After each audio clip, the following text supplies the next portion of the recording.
alasan pertama yang membuat saya sangat tertarik untuk pindah ke sini adalah lingkungannya. Lingkungan sekolah ini amat sangat baik dari segi keamanannya, dari segi kebersihannya, dari segala lingkungan pendukung sekolah ini. Pertama dari segi kebersihan, kita bisa lihat ya, satu dari anak-anaknya juga selalu diingatkan untuk menjaga kebersihan lingkungan ya. Sebenarnya itu mungkin standar ya buat kita gitu, cuman itu kan sangat penting gitu loh untuk menekankan gitu, memupuk kebiasaan itu dari kecil tuh sangat penting. Dan yang kedua, keamanannya. Selain ada dua pintu gerbang di depan dan pintu gerbang dalam yang selalu dijaga oleh satpam dari mulai anak-anak masuk hingga anak-anak pergi. Yang pertama adalah secara fisikal gitu. Jadi kita lihat sekolahnya cukup bersih dan sampai sekarang dijaga tingkat kebersihannya, dan karena kita menganggap kebersihan itu cukup menjadi prioritas utama karena putra-putri kami akan berada di luar rumah, yaitu ada di sekolah dari pagi sampai sore gitu. Yang kedua sebenarnya adalah dari tenaga pengajar yang kita lihat masih cukup energik semuanya, jadi masih muda. Sistem pendidikan di sini sangat-sangat baik. Selain tadi gurunya komunikatif, ada program-program yang sebelumnya tidak saya dapat dari sekolah lain, seperti yang utama Qiroati. Qiroati buat saya metode yang baru karena sebelumnya anak saya belajar dengan Iqra di sekolah-sekolah sebelumnya.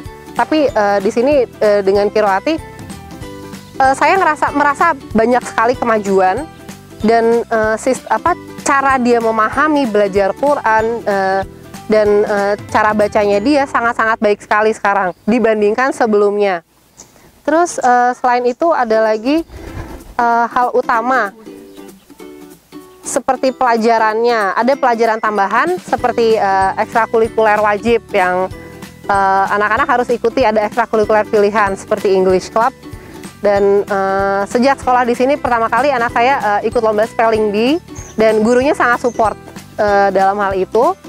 Dan menurut saya sangat banyak kemajuannya anak saya setelah bersekolah di SD Kamila Insan Cita. Kita memiliki anak dengan sifat yang berbeda antara satu dengan yang lain. Jadi dia punya uniqueness sendiri-sendiri gitu. Sehingga kita memperlakukan satu dengan yang lain di rumah itu juga berbeda. Tentu dengan tujuan biar apa yang kita pengen itu bisa diterima dengan baik gitu. Ada yang satu sensitif, ada yang satu cuek gitu. Nah, kita juga melihat beberapa kali pihak sekolah, tenaga pengajarnya itu juga pengen memperlakukan anak didik itu dengan begitu gitu. Jadi kita berharap proses pembangunan mental ini itu tidak terhenti karena anak-anak itu malah jadi males belajar karena proses interaksi yang tidak di-customize atau tidak disesuaikan antara satu anak dengan yang lain. Selain itu kebiasaan yang seperti biasa ya gitu, karena sekolah Islam pasti masuk ada sholat duha dan sebagainya, dan sholat itu sangat ditekankan penting, which is itu adalah hal yang utama gitu.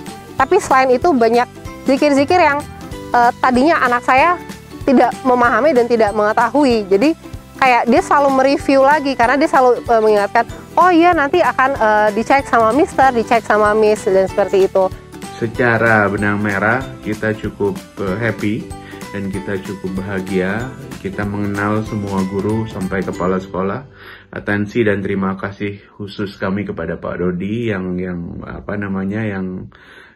cukup responsif kalau misalnya ada sesuatu yang kita sampaikan gitu ya.